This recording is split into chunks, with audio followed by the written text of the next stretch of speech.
Alors cette problématique est partagée par les pouvoirs publics qui ont bien compris qu'il y avait un sujet de France qui tombe, vous voyez, de décrochage de zones où des organismes de formation, des écoles importantes pourraient demain fermer boutique. Et donc de ce fait, c'est un enjeu à l'heure où on parle de relocalisation, à l'heure où on veut redynamiser les territoires et à l'heure aussi où il y a un enjeu politique en termes de vote extrême.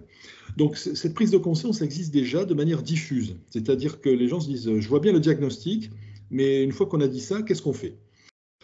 Ce diagnostic est côté des banques publiques que sont la Caisse des dépôts ou même le Crédit Mutuel, vous voyez, des gens qui investissent dans le secteur associatif, qui voient bien que, je parle du Crédit Mutuel, qui est le banquier des associations, donc, et qui voit ses clients, quelque part, en train de lui dire, nous allons avoir quelques soucis dans le futur, et donc ces banquiers-là ont compris qu'il y avait peut-être des investissements à faire et d'assistance au financement à faire.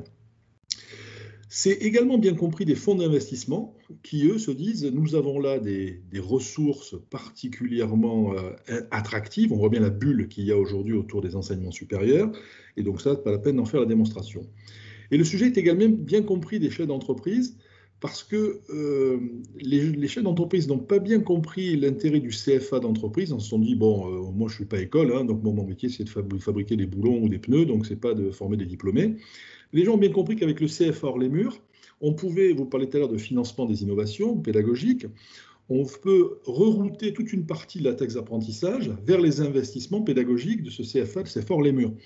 Donc ça permet à l'entreprise de se dire, oui, effectivement, je peux en profiter pour sécuriser mes ressources, parce que pour un chef d'entreprise aujourd'hui, l'enjeu majeur, c'est la marque employeur, recruter les meilleurs talents, et ça, toutes les entreprises sont en difficulté par rapport à ça, même les plus prestigieuses. Et donc, il y a un vrai enjeu de pouvoir aller davantage en avant, de reprendre la main.